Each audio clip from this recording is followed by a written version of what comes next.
Hello my beautiful people, and welcome back to my channel. And we are here for episode 3 of the Queen's Gambit, titled Double Pawns. So it is now 1963 and they are in Cincinnati at another tournament. Beth goes over her old games, you know, to see if she can find any weaknesses in her plays, and so far everything is great. She wins the tournament for $500, and as they're walking up the stairs, Alma is looking at the check and she asks for 10%, like as an agent, and Beth in return gives her 15. Because you could tell she was kind of nervous to ask, so she thought she wasn't even going to get the 10%, and Beth is like, you know, you're my mom, you're helping me get to these tournaments, so I'll actually give you 15. And with her winning the $500, they continue to travel all over doing more tournaments, you know, to get more money. And Alma is still like calling the school saying, oh, she's just so sick, she's so terribly ill, I have no idea when she's gonna get better.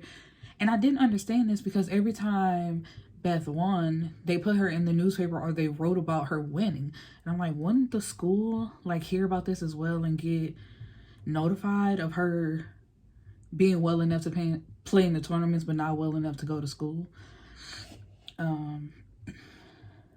And with her winning the tournaments, she is interviewed to be in Life magazine, and while the cameraman is snapping her pictures of her holding up her trophies, the interviewer, who is a woman, asks her, you know, isn't it terrifying to be around all those boys? And Beth doesn't think like that. She's just like, no, why? Her mind is on the game, while everybody else is thinking of her being surrounded by boys and her doing something with those boys. But like I said, Beth mind, she doesn't think like that. She's like, no, like, who cares? And the interviewer, which I know she has to ask the questions, but it was very like callous. She's reminding her that she's an orphan. The thing that got me, she asked her if she saw the king and queen pieces as parents and having to, what was it, destroy one to protect the other one. And Beth is looking at her as if she's like how I'm looking. That's how she's looking at her, like, it's a game. I look at it like a game. I know that I'm an orphan, and technically she is no longer an orphan. She's adopted. She has a family. She is not an orphan. And then I forgot exactly what she said, because even though I made notes, it was certain terms, and Beth looked at her and she was like, so you think I'm crazy? And she's like, no. But basically that is what she said. And so Alma comes in, she's like, you know what, that very much how Karrueche's manager like stopped the interview, or even I think it was Venus or Serena as a young child, how their daddy came in and stopped the interview and was like, you know what, we done with this, we not doing this. And the interviewer, like, she suggests that she picks up bridge like as a hobby, because she says she knows a lot of chess players that plays bridge. And I'm like, no, you're suggesting as a woman she stopped playing chess and get into bridge. And it's like, why would she when she's winning? And you know, people are recognizing her. She's quote unquote famous, so she's signing magazines now. It was a girl at her school from one of the social clubs that she never really got into. She invited her to her house. And, you know, she goes there trying to socialize with the other girls, but they really just brought her there to be mean. And it's, really making fun of her. And one of the girls asked her, you know, has she ever, traded roots or traded pawns with somebody, I think. And of course, like I said, Beth isn't thinking like a regular raging hormone teenager would think. And she's like, yeah, I trade pawns all the time. And the girl's like, I bet you do, you know, endo or double entendre. You know, just, and Beth realized what's going on, so she's just like sitting there awkwardly. Then a song comes on that they all know, and when Beth realizes that she doesn't know the song and she's not acting as they are, she gets up and pretends to go to the bathroom, but she's really leaving. And on her way out, she steals a bottle of liquor. And when she gets home, you know, Alma is already passed out. She takes it was either some pills or a pill, and then she drinks the liquor, and she goes back to, you know, studying the game on the ceiling as she normally does. And so now we've skipped 3 years ahead. It's now 1966, and they're in Las Vegas, and she sees Towns again, who is somebody that she was like following around at one chess period. Like, she was really attracted to him, and they played against each other, and she beat him. But this time he's not playing. He's there as he's writing for a magazine. So he offers to take her picture and write a piece on her in the magazine. So she says sure, and they go back to his hotel room, and you know, he takes pictures of her. But then a guy like comes into the room and kind of breaks up the moment that they were having. And I think she goes back to her hotel room with Alma, and like she tells Beth to bring her a beer, which she does, and then like Alma pours some of it into the glass, but then she gives the rest to Beth, and Beth like swallows it automatically. And then she's like, I want another. And Alma's like, I don't know. And then she's like, fine. And it's just like, she just caved in so easily. Like, sure, go ahead. And if you're going to have one, then bring me another one too. And it's just like, no, girl, you should have told her, no, you're not going to drink that. And so the next time at a tournament, she lets Benny, who seems to be like one of the better players, get inside her head. So when she goes to play, like, it's messing with her, and she still has the habit of hiding pills in her little toothbrush holder like she do back at the orphanage. And so when she plays against Benny, she has to resign. Like, he got into her head and basically beat her, where she was forced to resign the game.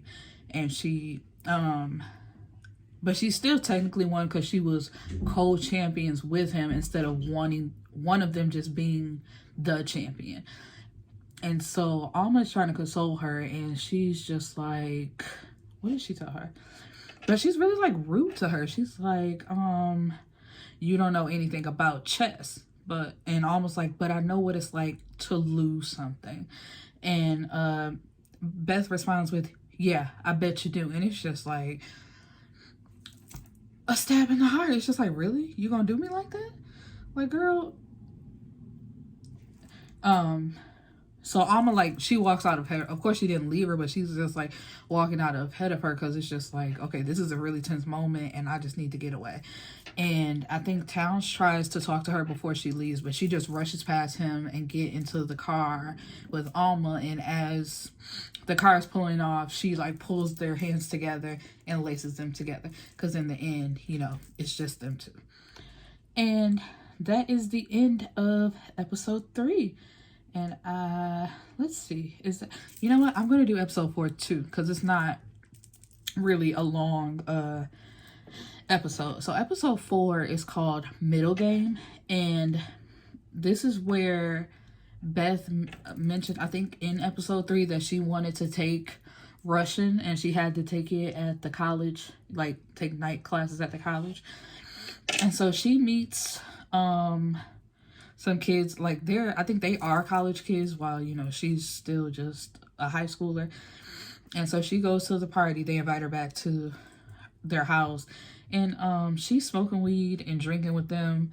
And then she also has sex with the guy that invited her over, I guess just to get it over with, because it was really just like, as great as I think this show is, this is one of the shows I feel like they can do, it could have went without adding any sexual content whatsoever, because it was just so awkward to watch. And it's just like, we didn't need this. If this is about her playing chess, we honestly did not need this at all. Anyway, so she wakes up the next morning to find everybody gone, and there's a note telling her to stay as long as she wants, because they went to Cincinnati. and they left her like a joint taped to the note on the refrigerator. And she actually stays for a few days. And it's just like, if you wake up and find everybody gone, why didn't you leave as well? But she calls Alma and tells her that she's staying for over a friend's house for a few days. And Alma asked her, or she, excuse me, told her to be careful. And it's basically like, what did she tell her? She was like, I woke up pregnant. And she laughed it off. And that was basically it. So it's like, Beth told her she had sex. And she's just like, okay. And whatever. It's just like, y'all relationship is so weird. Anyway, so she graduates from high school, and now they're going to Mexico City for a tournament. And on their way there, like on the plane, Alma tells her that she has a pen pal who will be meeting them there, like at the airport. And so he is driving them around while they're there. And while Beth is playing in the tournament, Alma is basically spending all her time with the guy, her pen pal. It's like she doesn't make it to any matches. She's really just there enjoying herself with a man because, you know, Austin left her, so she's just really needs some company. But unfortunately, he left her. She was like, basically, he's been detained in Denver and, you know, somewhere over here, but it's basically the same thing. And so we have Beth at a tournament playing a player younger than her. I believe he's 13. And the game lasts for 5 hours to the point where they have to adjourn. And they have to, I believe they either write down their last play or the play they plan on starting with when they meet back up. And the next morning when they resume, she's like, I don't know, it's weird. I think she did it to intimidate him because after she makes a play, she walks away from the board. She does, like, she's stretching like this or just tapping her foot really loud to the point where I think he resigns. But while they're playing, they have a conversation because she asks him, you know, like, what do you plan to do? And he's like, I plan to be world champion in 3 years. So it's like, okay. And she said, you know, after that, what are your plans? He doesn't understand. He's like, I don't understand. And she's like, you know, okay, you're world champion. After that, like, what happens? And again, he says, like, I don't understand. Like, my whole life is built up to being the world champion. That's all that matters. And I guess, like, after that, you just continue to play chess. You know, like, that's it. And so she beats him, and now she has to play the Russian that everybody has been warning her about and that she's really scared of. That's the only one. She could play everybody else, no problem. But this is the one player that she's scared of playing. And that's Borgov. I hope I'm saying that right. So in the elevator on the way to the match, she's in the back of the elevator and people are like piling in, and it's Borgov that she sees and 2 other players, and they're speaking in Russian, thinking that can't nobody understand them, but she can because of course she took the night classes, so she understands Russian. And you know, like, they're kind of talking crap about her. So she's an orphan. They said they heard that she's a drunk, and but Borgov, like, he didn't talk smack about it. He's like, no, or I think he said, like, she is an orphan, and he basically gave her props, because I can't remember exactly what, but it's just like, she's gonna do what she has to do to play the game. She's smart, so don't underestimate her. And so it's time for the match against Borgov, and it's just like, she's 2 in her head, I believe, and basically she loses. She has to resign. And so back in the room when she gets there with Alma, she's telling her about the match and how he basically backed her into a corner and she walked straight into it. And she touches Alma's leg because Alma's laying on the bed with like a book on her chest, and you can't like really see her face at first. But when Beth touches her leg and turns around to look at her, she realized that Alma is staring straight up at the ceiling and she's not moving. almost dead. And you know, it shakes her to her core. And she calls Austin to tell him, but he doesn't care. He's like, you know, I'm stuck in Denver. I can't really deal with this right now. Can't you take care of it? And he's like, you know, tell them that you're taking over the mortgage payments and I'll sign over the house to you. And, you know, like, her family has a plot for her and her maiden name. Like, she's all taken care of. Like, he doesn't care at all. And so, she asks, would it be a doctor? I guess to examine Alma, because they believe she died of hepatitis. And so he tells her, you know, if you need anything, I can prescribe you something. She's like, I don't want that. I want, I forgot what it's called, but the tranquilizer that she usually takes. And he looks at her and he's like, you don't need a prescription for that. And so she goes to the pharmacy and buys a lot of them. And she's starting to drink all over again because, you know, Alma being dead sends her into a depression. So that's those 2 episodes. And I will see you guys next time. Peace.